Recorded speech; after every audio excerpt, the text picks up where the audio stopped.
Ju përshëndes të gjithëve të nderuar shikues dhe ju ftoj të ndiqni edicionin informativ të orës 13:30 këtu në News 24. Pas pak lajme do të ndiqni. Ka vjuar edhe me madhe sot protesta e studentëve të cilët nuk janë kënaqur me heqjen e nenit 4 të VKM-s që lidhet me tarifat për provimet e prapambetura. Ata janë shprehur se nuk do të tërhiqen pa u plotësuar të gjitha kërkesat. Kryeministri Edi Rama ftoi studentët protestues të zgjedhin një përfaqësi për të dialoguar në zyrën e tij. Ai theksoi se e drejta e protestës nuk është cënuar dhe pohoi se sot do donte të ishte student protestues. Emisionit pa ekspozuarit denoncoi mbrëm falsifikimin e firmës Albania fituese e tenderit për ndërtimin e lotit të parë të Unazës së Madhe. Sipas dokumentit të zbuluar, firma ka falsifikuar firmën e sekretarit amerikan të shtetit lidhur me aktivitetin e saj në shtetin Delaware në Shtetet e Bashkuara të Amerikës. Opozita kërkoi nga prokuroria hetim dhe procedime për skandalin e zbuluar në emisionin të pa ekspozuarit në News 24. Basha dhe kryemadhi thanë se shqiptarët pan Edi Ramën, pa maskë dhe kërkuan që hetuesit e veprës korruptive të dalin para përgjegjësisë. Kuvendi hodhi sot shortin për zgjedhjen e 9 anëtarëve në Këshillin e Emërimeve në Drejtësi. Shorti ka nxjerrë 9 fitues duke lënë një vend vakant nga gjykata e apelit pasi kishte kandidat vetëm për një vend. CDU Gjermane pritet të zgjedhë sot kreun e saj të ri që do të zëvendësojë Angela Merkelin, e cila e drejton këtë forcë prej 18 vitesh. Në garë janë 3 politikanë dhe ai që do të jetë në krye të CDU-s ka shanse për të qenë kancelari apo kancelaria e ardhshme e Gjermanisë.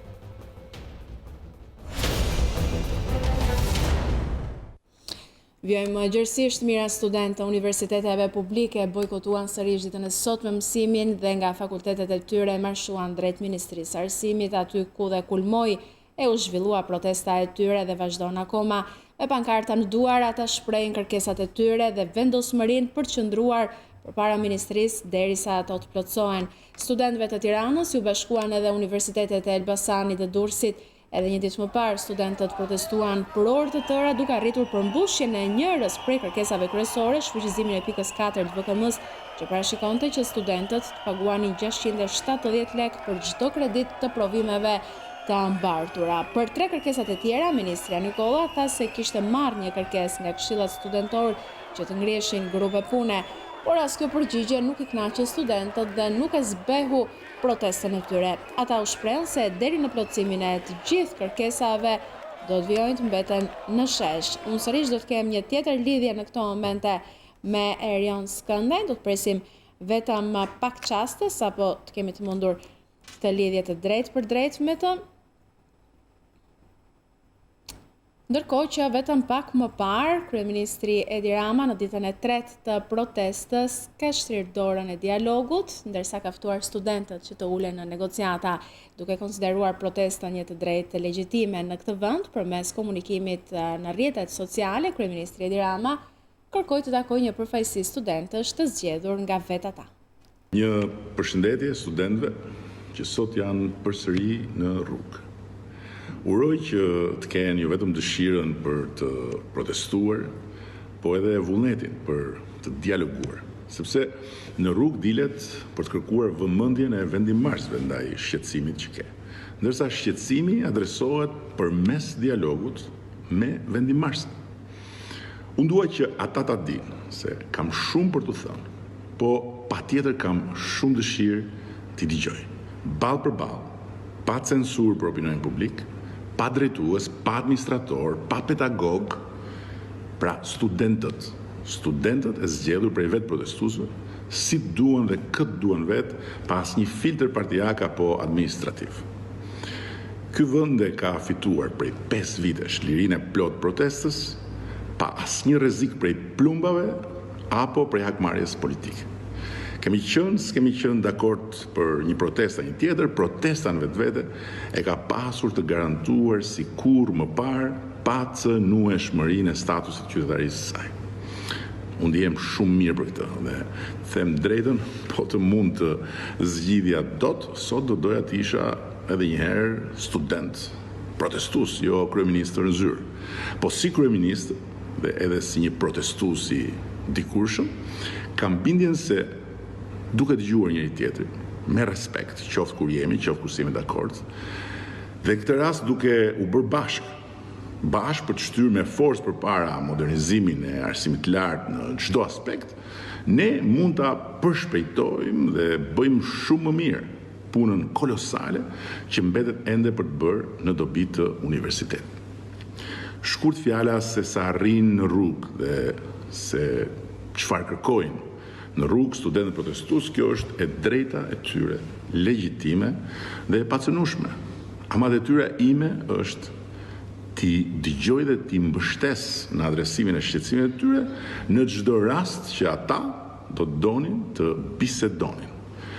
Kur dhe po të dëshirojnë të një gjë, bujrum, kjo zyrë është e imja, por pushteti i kësaj zyre është i kujdo që kërkon ta përdor për idenë e duhur në shërbim të vendit, të shoqërisë dhe të ardhmes që fëmijët e sotëm të Shqipërisë meritojnë. Ishte kryeministri Edi Rama, ne ndërkohë rikthehemi protestës se kemi në lidhje të drejtë për drejtë sërish Erion Skëndaj, Erion edhe një herë të përshëndes. Përshëndetje Senata, në fakt protesta vazhdon prej më shumë se 4 orësh, vazhdojnë qëndrojnë këtu para ministrisë, janë me mira studentët, cilët vazhdojnë qëndrojnë që prej orës 9:30 mëngjesit, 10 pa 10 diçka e tillë, sa ishte rruga marshimi nga Universiteti Politeknik dhe nga universitetet e tjera deri këtu në rrugën e Durrësit, ku ndodhet dhe Ministri i Arsimit. Studentët janë shprehur të indinjuar nga ajo çka ka thënë kryeministri dhe nga zërat që kanë dëgjuar se personat caktuar po flasin në emër të tyre. Ata kanë thënë se nuk do të ketë asnjë negociat, madje edhe me kryeministrin pa u plotësuar dhe 3 kërkesat e tjera pjesë e peticionit të bërë me dije më herët dhe për të cilit vetëm një është plotësuar, që është VKM-ja. Atëherë, situata është e njëjtë, vazhdon e qetë, protestuesit e pasherë marrin megafonin dhe deklarojnë që nuk do të ketë negociata, pra ata në mënyrë të prerë thonë se nuk do të ketë negociata dhe nuk do të njohin asnjë person, qoftë ai në universitet, po qoftë ai pedagog apo jo vetëm, apo organizata të shoqërisë civile që duan të flasin në emër të studentëve, që do të negociojnë me kryeministrin. Pra ata e kanë bërë të qartë këtë çështje dhe do të vazhdojnë që ndrojnë këtu të paktën deri në fund të orarit zyrtar, që është ora 16. Dhe se nga sot dhe nesër priten edhe zhvillime të tjera, sepse kanë paralajmëruar mundësinë e përshkallëzimit protestës. Erion, faleminderit për momentin, do të kemi pas pak sërish lidhje të tjera së bashku, ne ndërkohë do të vjojmë me një blok lajmesh. Kemi qenë drejt për së drejti me kolegun ton Erion Skëndaj, i cili ndodhet në protestën që zhvillohet prej mëngjesit të sotëm para Ministrisë së Arsimit. Studentët kanë bojkotuar edhe ditën e sotme mësimin, ndërsa të gjithë pra nga të gjithë fakultetet e kryeqytetit, të gjithë studentët janë bashkuar aty. Ne rikthehemi edhe një herë lajmeve. Misionit pa ekspozuar i denoncojnë brëm falsifikimin e firmës Albania, fituese e tenderit për ndërtimin e lotit të parë të UNAZSM-a. Sipas dokumentit zbuluar, firma ka falsifikuar firmën e sekretarit amerikan të shtetit lidhur me aktivitetin e saj në shtetin Delaware të Shteteve të Bashkuara të Amerikës. Emisioni të pa ekspozuarit ka arritur të zbulojë një mega skandal lidhur me kompaninë Danwell Haberman, kompania mëm e DH Albania, e cila është fituese e lotit të parë prej 18 milion euro për ndërtimin e UNAZSM-a.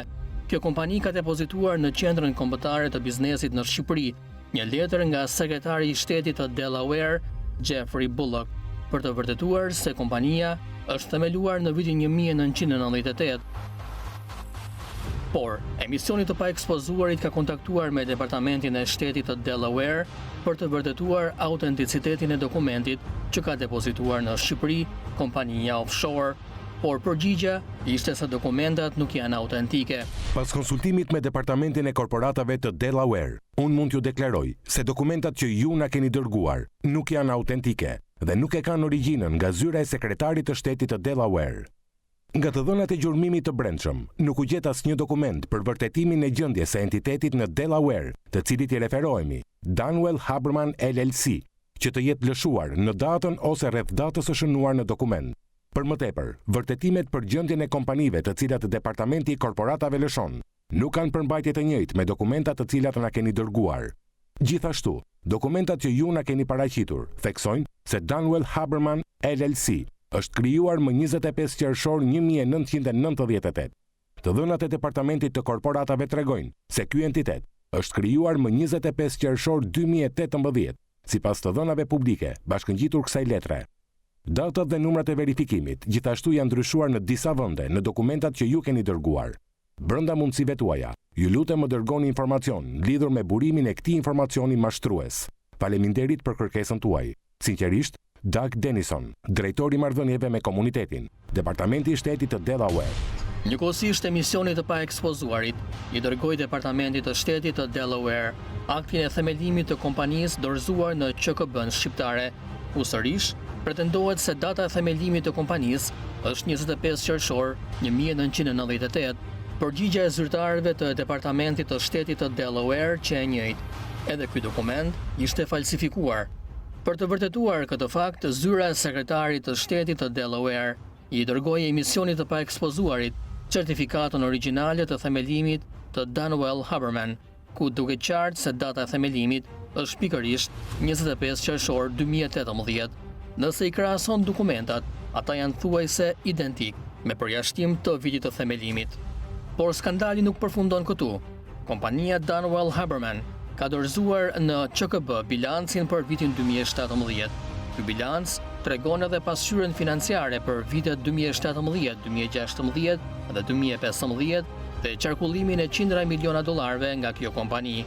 Analisti Andi Bushati është shprehur se sot kemi provat ku do të shkojnë paratë e vjedhura nga tenderi i Unazës së re.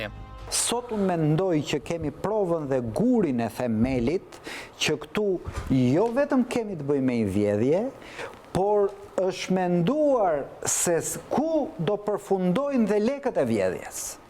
Pra, në qoftë se deri sot kemi pasur shqiptar të çuditur që si 2 kilometra asfalt na kushtojnë 40 milion euro, ne sot kemi dhe gjën e prekshme që ja ku do shkojnë këto para që do vidhen. Ç'nevojë ka një shtet, një kryeministër, një ministër rrugësh dhe transportesh të operoj me firma të regjistruara në parajsa fiskale, që falsifikojnë datën e krijimit tyre, që falsifikojnë bilancet e tyre.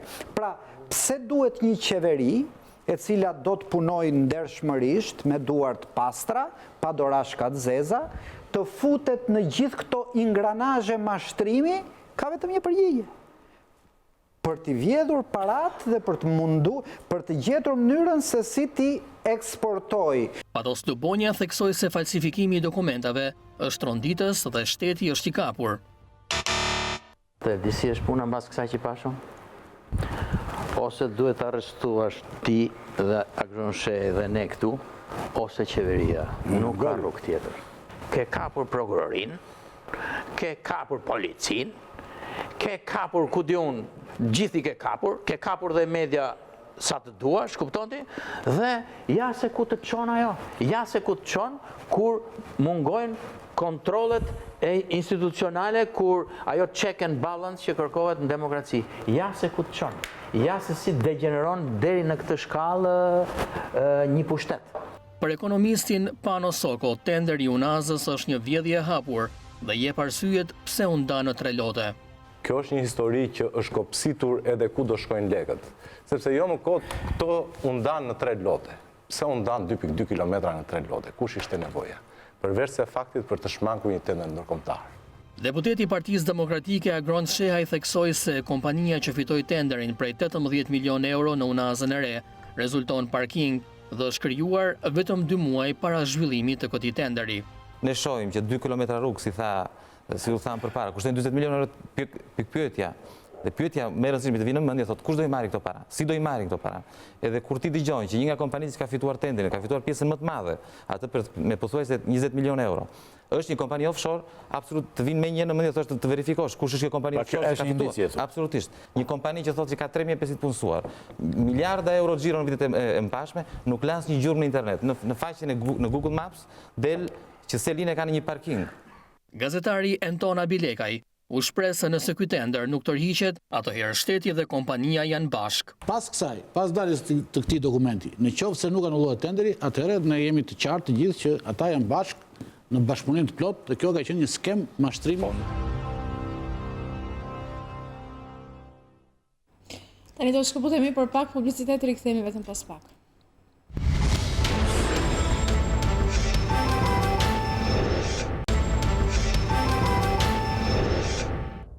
Kthehemi në studio me lajmet pas publikimit skandalit tek emisionit pa ekspozuarit në News24, ARSH pezullon punimet për ndërtimin e lotit 1 të unazës së madhe nga ura e Lanës deri tek mbikalimi i sheshit Shqiponja.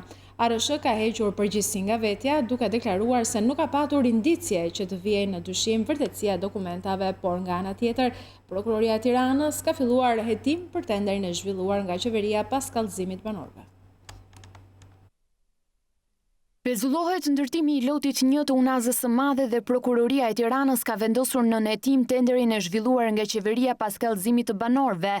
Vetëm disa orë pas emisionit të pa ekspozuarit në News24, publikoi falsifikimin e dokumentave që kompania Albania, një nga 3 kompanit fituese, ishte paraqitur në tenderin e zhvilluar. Autoriteti rrugor shqiptar njoftoi ndërprerjen e ndërtimit të segmentit nga ura e Lanës tek sheshi Shqiponja, ndërsa organi akuzës ka nisur veprimet hetimore për këtë aferë.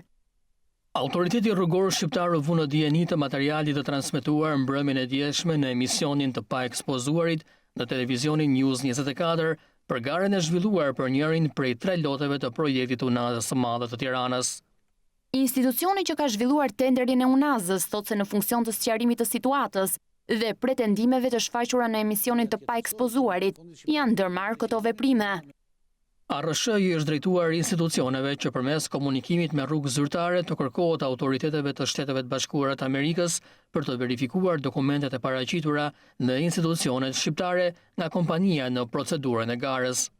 Deri në sqarimin e situatës dhe përgjigjen nga autoritetet amerikane, nuk do të vijohet me aktivitetin ndërtimor të kësaj kompanie për lotin numër 1 të segmentit që shtrihet nga ura e Lanës deri tek mbikalimi i sheshit Shqiponja. Në rast se autoritetet amerikane do të konfirmojnë zyrtarisht pretendimet për falsifikime dokumentacioni nga kjo kompani, në zbatim të përcaktimeve ligjore, ARSH do të zgjidh kontratën në mënyrë të njëanshme dhe do të ndjek procedurat e tjera të përcaktuara në ligj. Megjithse ka vendosur pezullimin dhe do të kryejë verifikime të dokumentave në SBA, ARSH duke u përpjekur të heqë përgjegjësinë nga vetja.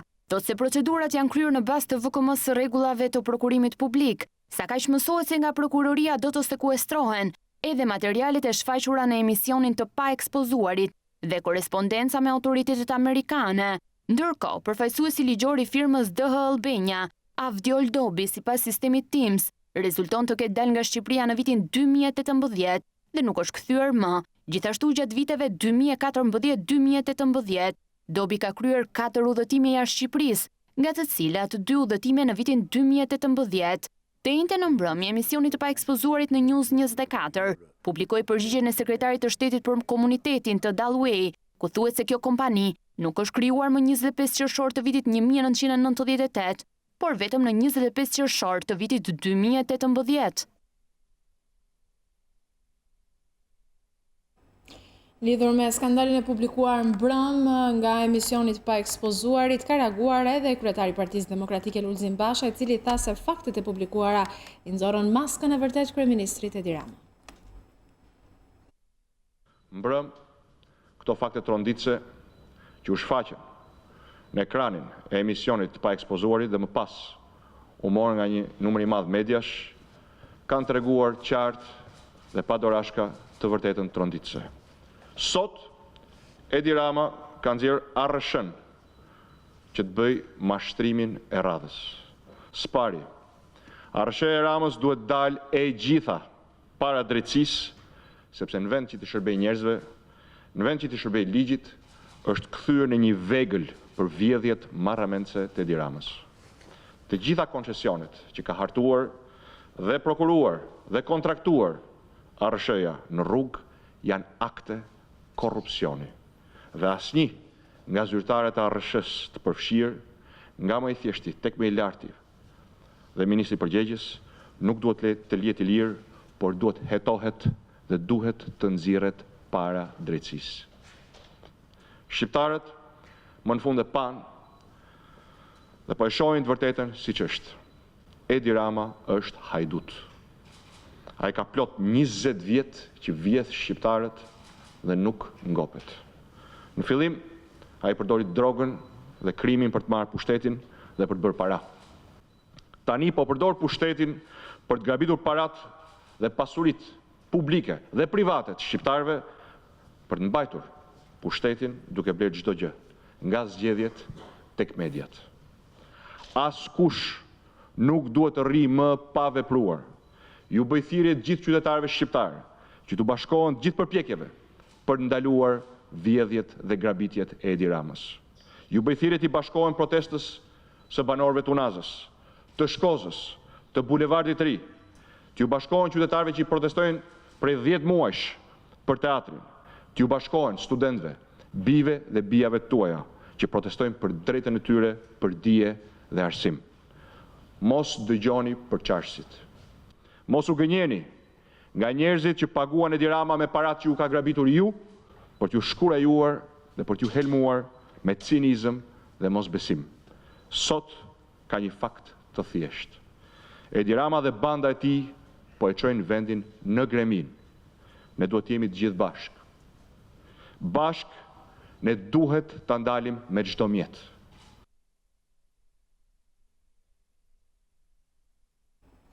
Kryetaria e Lëvizjes Socialiste për Integrim, Monika Kryemadhi, e kërkon prokurorisë të zbardhë vërtetën për tenderin e Unazës së Madhe dhe të nisë procedimin penal ndaj të gjithë hartuesve të këtij projekti. Kryemadhi tha se përballë fakteve, organi i akuzës i mbetet të tregojë se në vend është bërë reformë në drejtësi.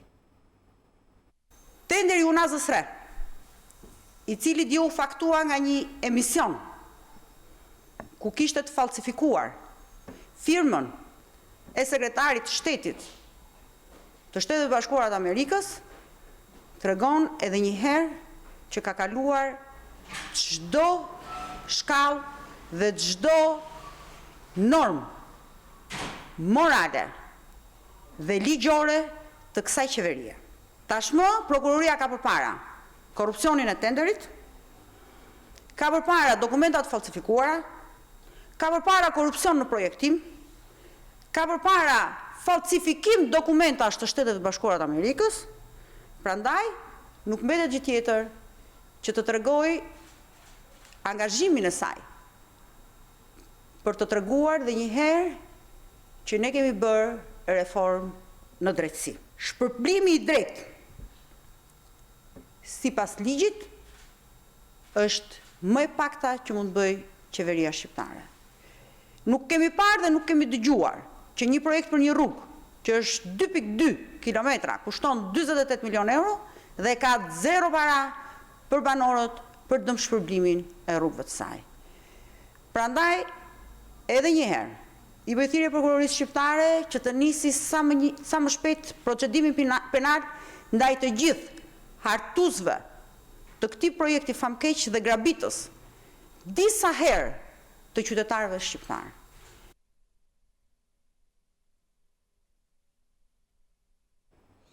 Banorët e fshatit Dërmenas në Fier kanë protestuar këtë të premte për dëmshpërblimet për tokat e tyre të prekura nga ndërtimi i bypassit të Fierit. Ata i bëjnë thirrje shtetit se do të përshkallëzojnë protestat nëse nuk u jep parat për tokën e marrë. Janë 75 familje në zonën e Dërmenasit në Fier, tokat e të cilëve janë prekur nga ndërtimi i bypassit të Fierit. Të ndodhur përballë faktit se deri më sot nuk janë dëmshpërblyer për sipërfaqet e tokës së prekur nga projekti, ata janë ngritur në një protest. Banorët kanë kërkuar nga qeveria kompensimin për tokën, të cilën tashmë nuk e kanë më në përdorim. Madje ata shtojnë se dëmshpërblime ka pasur, por ato kanë qenë selektive. Ne të komunës Dërmenasit që po vazhdohet kjo autostrada këtu na kanë marrë tokat, po amat na dëmshpërblej, se i thon 5 vjet që është bllokuar toka, ne me këto toka ushqemi, jemi fshatar, jemi bujk. Kam 3 vjet që si kam marrë parat e tokës, që ka për tokën autostrada. Tash ne s'po kërkojmë as bllokojmë autostradën, as të tëra se jemi njerëz. Ne kërkojmë drejtat e tona. Ku do vemi? Na kthehet një brigje i mini si mini. Vetë banorët kanë theksuar se nuk janë kundër ndërtimit të bypassit, por të marrin lekët që ju takojnë, pasi nuk kanë të ardhurat të tjera. Pse nuk na i dëm shpërblejnë, nuk jemi kundër shtetit, të na dëm shpërblejnë që dhe ne të ushqim kalamajt e tanë, se tokën e zunë, normal e zunë e mori, s'kemi qa bëjmë, ama me ato lekë ne të vazhdojmë të ushqemi. Po që kështu do mlivni komplet vetëm barikat, kaloj për shumë skrepit, kaloj për mine. Se ndyshë s'kemi qa të bëjmë edhe, ne po bëjmë 3 vjetë, turbi ma 3 vjetë. Prej pak kohësh, rifilluan punimet për ndërtimin e bypassit të Fierit, një premtim ky i dhënë nga kryeministri Rama, i cili tha se pritet të përfundojë qershorin e vitit të ardhshëm.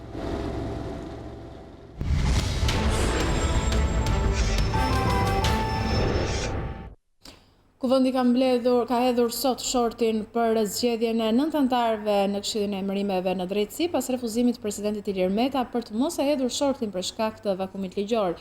Shorti ka nxjerrë 8 fitues, duke lënë një vend vakant nga gjykata e apelit, pasi kishte kandidat vetëm për një vend. Gjatë fjalës së tij, deputeti i PD-s Bylyk Bashi tha se hedhja e shortit bëhet në kundërshtim me kushtetutën dhe ligjin, pasi mungon baza ligjore, ndërsa kryetari i kuvendit Gramo Zuruçi tha se letra e presidentit ishte konsultuar me ekspertët ligjor të kuvendit Euralius Obdat. Nga hedhja e shortit u përzgjodhën Vitore Tusha dhe Bashkim Dedja nga gjykata kushtetuese, Ardian Vorani nga gjykata e lartë dhe antar zëvendësuese Medi Bici, Arta Marku nga prokuroria e përgjithshme. Nga prokuroritë e apelit, Fatjona Mehmecaj, Fatri Ismailaj dhe Margarita Mahuli nga gjykata e apelit dhe antar zëvendësues Gurali Brajmllari, ndërsa nga gjykata administrative u zgjodh Eriol Roshi dhe antar zëvendësues Klodiana Veisi Mema. Shëmbet në mënyrë të palishme një objekt në zonën e ish bllokut. Gjykata e Tiranës ka dhënë masën e sigurimit për lirimin e truallit dhe jo për prishjen e objektit në fjalë. Padroma e Bashkisë Tiranës, policisë dhe përmbarimit shëmbi objektin në mënyrë abuzive pasi çështja është ende në gjykatën e shkallës së parë Tiranë dhe pritet vendimi përfundimtar. Pavarësisht se gjykata nuk ka dhënë ende një vendim përfundimtar për një konflikt pronësie për një objekt në zonën e ish bllokut, Padroma e Bashkisë së Tiranës, policisë dhe përmbarimit vijoi me prishjen e ndërtesës. Në kundërshtim me ligjin, pasi nuk ka një vendim të formës së prerë për lirimin e truallit, përmbarimi rrëzoi objektin, duke u mjaftuar vetëm me një sigurim pa dije në gjykatën e Tiranës. Sipas pronarëve që shfrytëzonin objektin në fjalë që funksiononte si lokal, shembja u krye në mënyrë abuzive, pasi gjykata ka dhënë masën e sigurimit për lirimin e truallit dhe jo për prishjen e objektit. Ne kemi vendim gjykate që është marrë dje, që thot vetëm lirim trulli, jo lirim objekti, që akoma nuk është marrë një vendim i prerë i gjykatës. Janë totalisht në shkelje të ligjit. Poseduesit e pronës prej vitesh pronar të objektit në fjalë kanë kërkuar që prishja të mos kryhej, duke qenë se nuk ka një vendim të formës së prerë të dhënë nga gjykata. Çështja është ende në gjykatën e shkallës së parë Tiranë dhe pritet vendimi përfundimtar.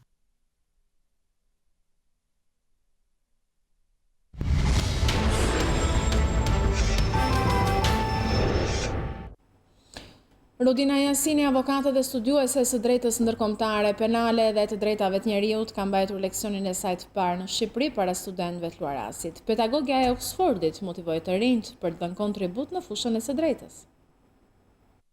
Kolegji Universitar Luarasi mirëpriti në auditor një ndër avokatet më të njohura të botës shqiptare, aktualisht studiuese dhe pedagoge pranë Fakultetit të Drejtësisë në Universitetin e Oxfordit, si dhe jep leksione në metropolet e botës. Rudina Jasini është një emër referent për shumë çështje penale të së drejtës ndërkombëtare dhe në Shqipëri jepte leksion për herë të parë. Ajo ka qenë pjesë e grupit të avokatëve në mbrojtje të kryeministrit Ramush Haradinaj në gjykatën ndërkombëtare në Hag. Një leksion të hapur Rudina ka zhvilluar për herë të parë në Shqipëri me studentët e drejtësisë së Kolegjit Universitar Luarasi. Ishte një kënaqësi shumë e veçantë për mua të mbaja mbase leksionin e parë në Shqipëri përpara studentëve. Kam patur mundësi të mbaj ligjërata në universitete të ndryshme të botës. Mendoj se kurioziteti, interesi, por edhe dëshira dhe motivimi që këta student kanë për të avancuar në fushën e dijes, mbase ishte ajo që mua më ka bërë më shumë përshtypje sot. Studentët e jurisprudencës në Kolegjin Universitar Luarasi nesër do të jenë avokat, gjyqtar dhe prokuror. Pedagogja shqiptare e Oxfordit ju sugjeron atyre të mos e rreshtin duke kërkuar të drejtat e tyre. E para një për të studiuar drejtësi kërkon mbi të gjitha një aspirat për të ndryshuar diçka në shoqëri, për të avancuar dhe përmirësuar sistemin e drejtësisë. Do t'inkurajoja dhe do të thoja që shumë studentë shqiptarë duhet aspirojnë për të drejtën. Nuk ka kuptim nëse ti studion në drejtësi për të bërë një avokat apo jurist i ardhshëm. Ajo që është e rëndësishme është të dish se si ta vësh ti në punë dijen tënde për të avancuar shtetin e së drejtës. Kontributi i studiueses Jasini në fushën e jurisprudencës ndërkombëtare është i jashtëzakonshëm dhe mbretëlënës, por a është e gatshme ajo të japë ekspertizën e saj të vyer në fushën e të drejtës penale apo kushtetuese në Shqipëri? Kurioziteti juaj në fakt reflektohet të kurioziteti e shumë vetave që ma kam bërë këtë pyetje, dhe mbasi është një pyetje natyrshme. Jo, nuk kam marrë asnjë ofertë, mbase kjo vjen si fakt që sistemi i leadershipit të shqiptar është i plotësuar, nuk e di, por oferta ime qëndron, nëse unë do të kisha mundësi të jepja kontributin tim me shumë dëshirë, por në këtë fazë aktuale nuk është se më është marrë informacion ose më është bërë kërkesë për dhënë një mendim të saktuar. Gjatë leksionit Rudina Jasini ju tha studentëve se arritjet e saj profesionale i ka arritur falë gërshetimit të pasionit me vullnetin e fortë, si dhe falë një etike shumë të fortë pune. Prezenca e avokates në këtë leksion të hapur u mundësua në bashkëpunim me studion ligjore Crown International dhe pedagogun e së drejtës kushtetuese pranë Kolegjit Universitar Luarasi, doktor i shkencave juridike Aleksandr Muskaj.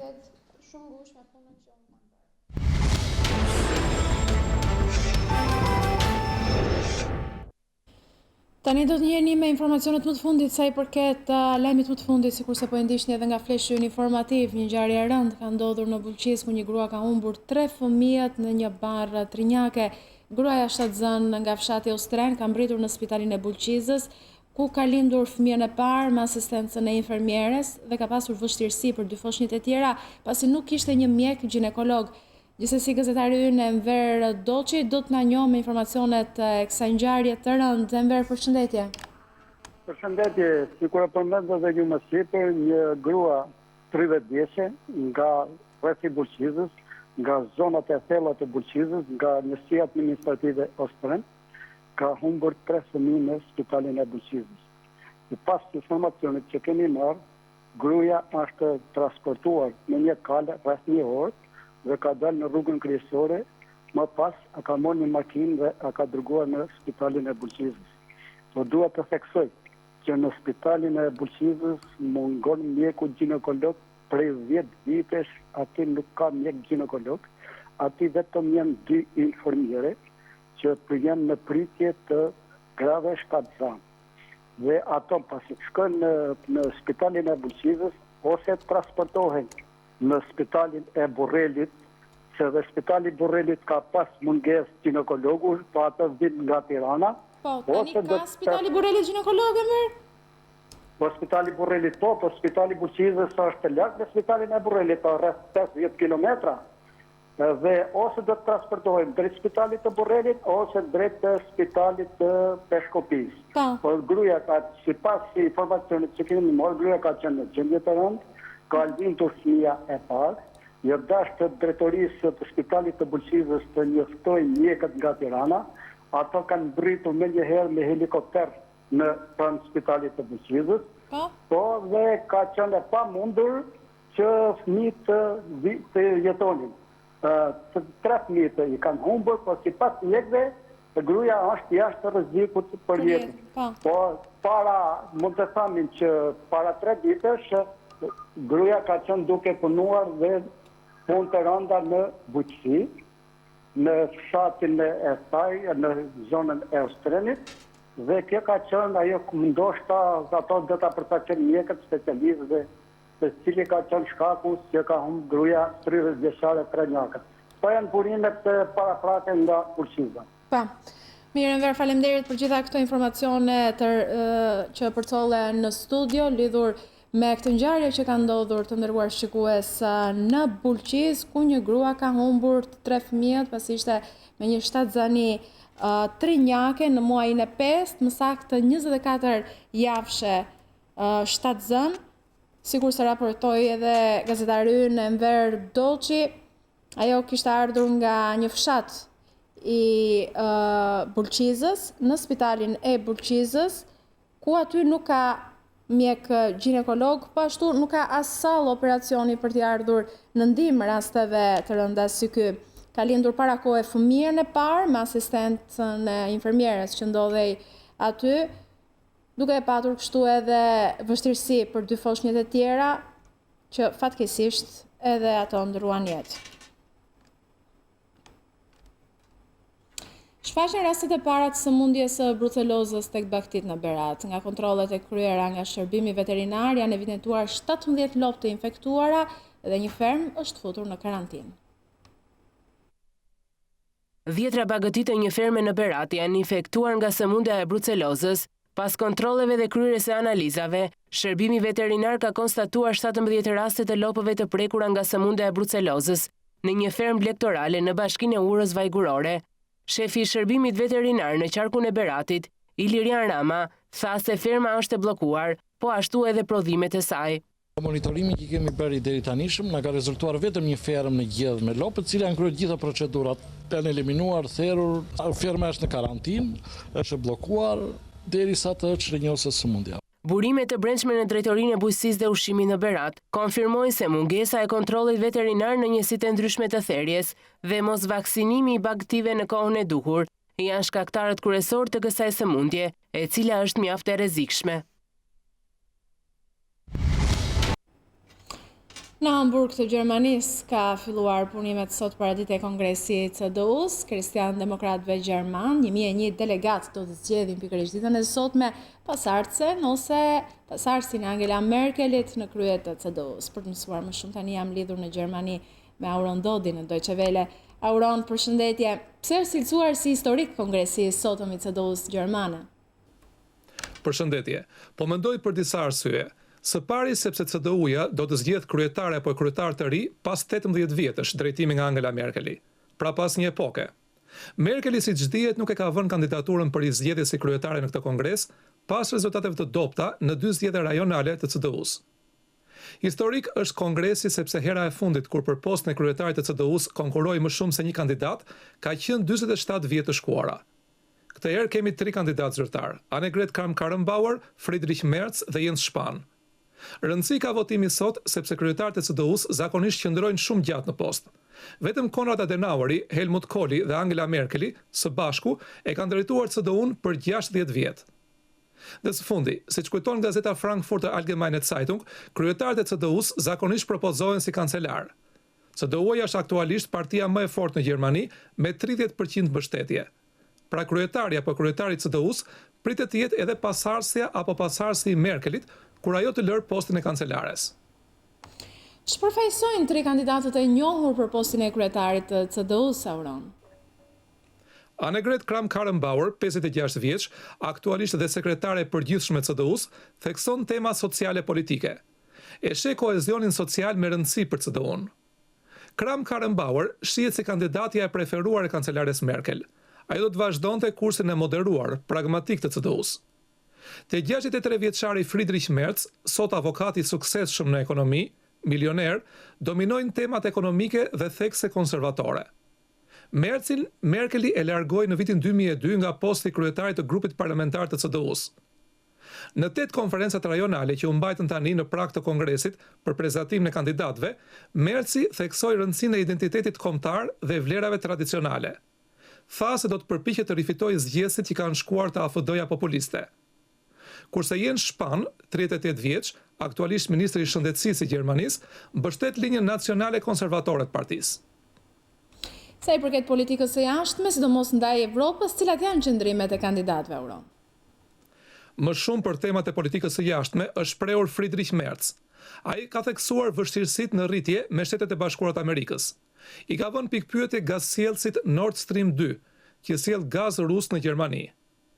Merzi shet të nevojshme kontribute më të mëdha financiare të Gjermanisë për Evropën. Annegret Kramp-Karrenbauer është më e përmbajtur. Kujton që ndërtimi Nord Stream 2 nuk mund të pengohet më. Bashkë me Spahnin, të 3 kërkojnë forcimin e ushtrisë gjermane. Cili nga kandidatët për kryetar duket se ka më shumë shanse për të zgjedhur? Ka rezultate sondazhesh, por zgjedhja këtë herë është krejt e hapur. Në Kongres pritet të paraqiten dhe kandidatë të tjerë për kryetar veç këtyre të treve, pasi CDU-ja lejon prezantimin e kandidatëve të propozuar edhe vetëm nga një antar partie. Në sondazhet e fundit, Annegret Kramp-Karrenbauer kryeson me 47%, pason Friedrich Merz me 35% dhe Jens Spahn me 12% mbështetje. Zonja Kramp-Karrenbauer ka mbështetjen e funksionarëve të partisë, që janë dhe shumica e delegatëve të Kongresit. Friedrich Merzi duket se ka më shumë mbështetje nga baza e partisë, por dhe Kramp-Karrenbaueri ka mbështetje nga baza. Dhe kur do ta mësojmë emrin e kryetares apo kryetarit të ri të CDU-s? Emrin do ta mësojmë definitivisht sot, ose në drek ose në darkë. Kjo varet nëse kandidati apo kandidati do të fitojnë që në raundin e parë. Që të fitojë raundin e parë, njëri nga kandidatët duhet të marrë mbi 50% të votave, të 1001 delegatëve të këtij kongresi. Pra të marrë të paktën 501 vota. Ndryshe do të kemi raunde të tjera në zgjedhje të fsheta, derisa të fitojë njëri nga kandidatët. Faleminderit Auron për gjitha informacionet që përcolle. Ishte Auron Dodi nga Deutsche Welle. Ndërkohë rikthehemi lajmeve, tashmë brendi parfumeve The Merchant of Venice ka mbërritur edhe në Shqipëri. Një ndër parfumet e këtij brendi, Blue Tea, është lançuar edhe në kryeqytet.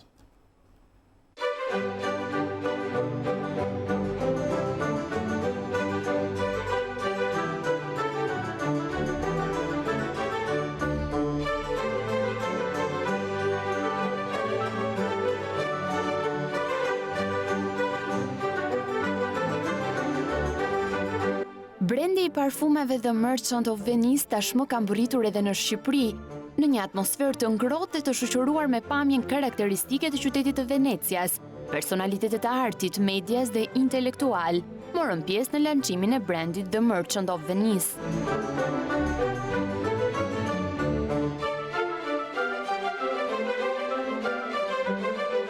Brendi The Merchant of Venice e ka origjinën e saj nga Venecia dhe përfshin produkte të ndryshme të bazuar në Republikën e Lashtë të Venecias.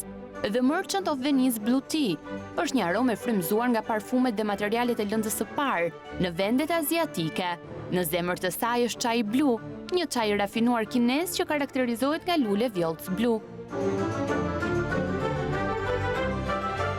Giuseppe Jano, drejtor marketingu i brendit The Merchant of Venice, na tregon cilësi dhe veçantitë e një prej parfumeve të këtij brendi. Firma The Merchant of Venice është e lidhur ngushtë me muzeun e parfumit në Venecia. Nuk është thjesht një firmë luksoze, por edhe diçka shumë kulturore, një stil i vërtet jetese. Kur zgjidhni The Merchant of Venice, keni zgjedhur një parfum shumë specifik, lënda bazës së cilës është e rrallë dhe e veçantë. Sot ju prezantuam një parfum që përbëhet nga një çaj shumë i rrallë, gati i pamundur të gjendet, por ne e gjetëm dhe e përdorëm për këtë parfum, çajin blu. Si një firmë luksoze ne duam të kemi në vëmendje edhe qëndrueshmërinë ekologjike, ndaj të gjitha materialet që ne përdorim i kemi marrë nga vende për të cilat kujdesemi t'i mbrojmë. The Merchant of Venice mund ta gjeni në qendrën Top Tani në dyqanin Beauty and the City, në Coin dhe në Odamu në qytetin e Durrësit.